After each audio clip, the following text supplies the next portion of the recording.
ሰላም ጤና ይስጥልኝ የድንቅ ቲዩብ ቤተሰቦች።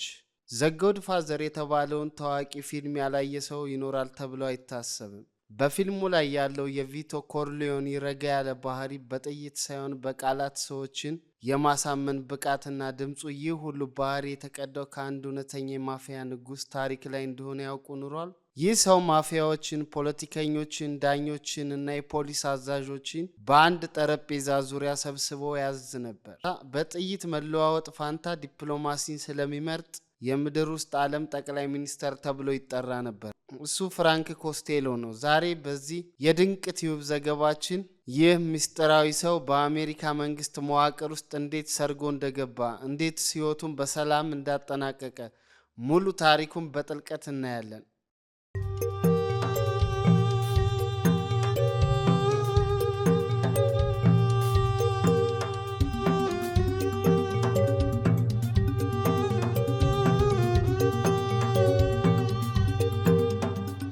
ፍራንክ ኮስቴሎ በ1891 ጣሊያን ካሊብሪያ ውስጥ ፍራንቺስኮ ካስቲግሊያ በሚል ስም ተወለደ። ገና በ4 ዓመቱ ከእናቱና ከወንድሙ ጋር የተሻለ ህይወትን ፍለጋ ወደ አሜሪካ ተሰደደ።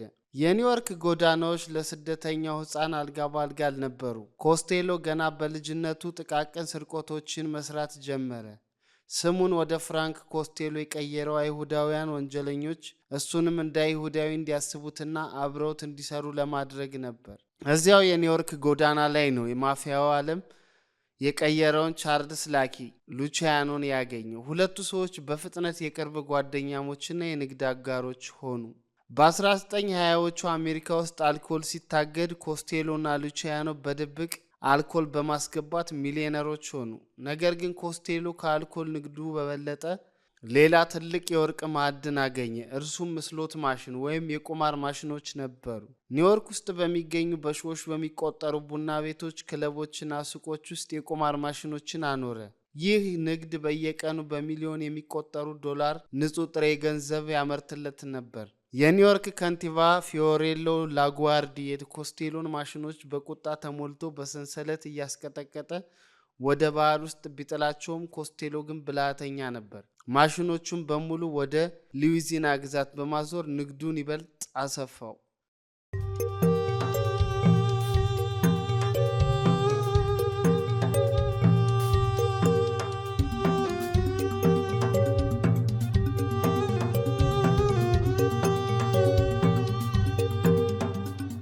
ላኪ ሉቺያኖ በ1936 ወደ እስር ቤት ሲገባ ሙሉ የማፊያ ቤተሰቡ እንዲመራ አደራ ሰጥቶት የሄደው ለፍራንክ ኮስቴሎ ነበር። ኮስቴሎ መሪ ሲሆን አንድም ቀን የእሱ ስልት ፖለቲካዊ ሰርጎ ገብነት ነበር። የኒውዮርክን የፖለቲካ ማሽን ሙሉ በሙሉ በገንዘብ ተቆጣጠረው። ዳኞቹ፣ የፖሊስ አዛዦቹና ሴናተሮቹ በደሞዝ ይከፍላቸው ነበር።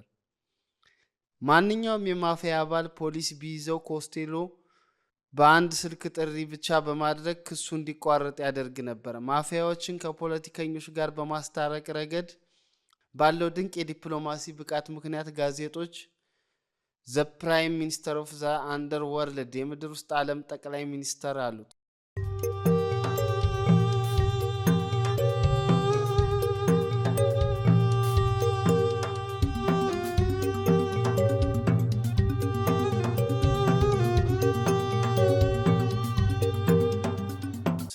በ1951 የአሜሪካ ሴኔት ስለ ማፊያ ወንጀል የሚያጠና የኬፎቨር ኮሚቴ መሰረተ።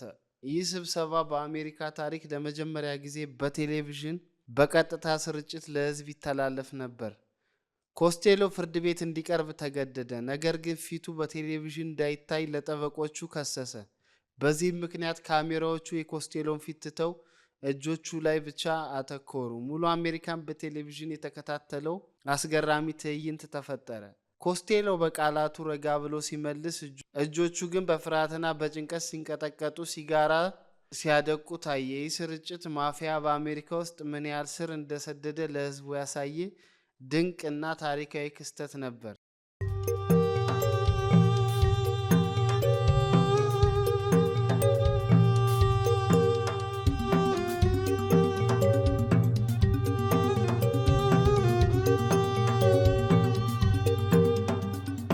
የኮስቴሎ ሰላማዊ አካሄድ በቤተሰብ ውስጥ የነበረውን ጨካኙን ማፊያ ቪቶ ጆን ቬሴን አላስደሰተውም ነበር።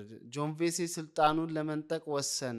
ሜይ 2 1957 ኮስቴሎ ወደ ቤቱ አፓርታማ እየገባ እያለ በጆኖቪሴ የተላከ ቺን ጊጋንት የተባለ ግዙፍ ነፍሰ ገዳይ ከበስተጀርባው መጥቶ ይህ ላንተ ነው ፍራንክ ብሎ ጭንቅላቱ ላይ ተኮሰበት። ነገር ግን በጥይቱ ቅጽበት ኮስቴሎ ራሱን ዞር በማድረጉ ጥይቱ የጭንቅላቱን ቆዳ ብቻ በጥብጦት አለፈ። በአስደናቂ ሁኔታ ተረፈ። ኮስቴሎ ይህን የደም መፋሰስ ጦርነት ሊያስከትል የሚችል ክስተት እንዴት ከጆን ቪሴ ጋር ከመዋጋት ይልቅ በሰላም ተገናኝቶ ስልጣኑን በሙሉ ላንተ ትቼልሃለሁ፣ እኔን ግን በሰላም እረፍቴን እንድመራ ፍቀድልኝ አለው። ጆን ቬሴም ተስማማ። ኮስቴሎ ማፊያን በሰላም በራሱ ፍቃድ የለቀቀ ብቸኛው መሪ ሆነ።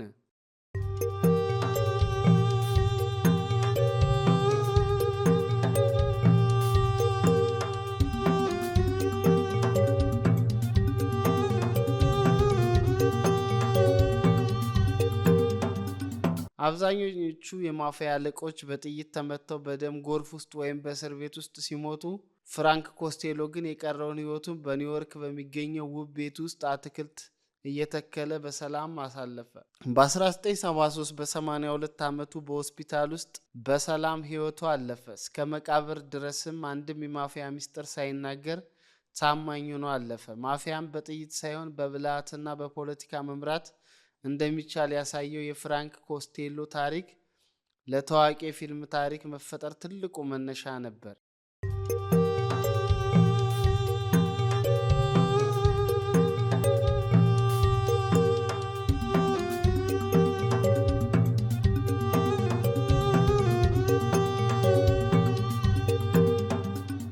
የዛሬው የድንቅ ቲዩብ ቪዲዮአችን ይህን ይመስል ነበር። በጦርነት ፋንታ ዲፕሎማሲን የመረጠው የፍራንክ ኮስቴሎ ሕይወት ጉዞ ያስገረማችሁ?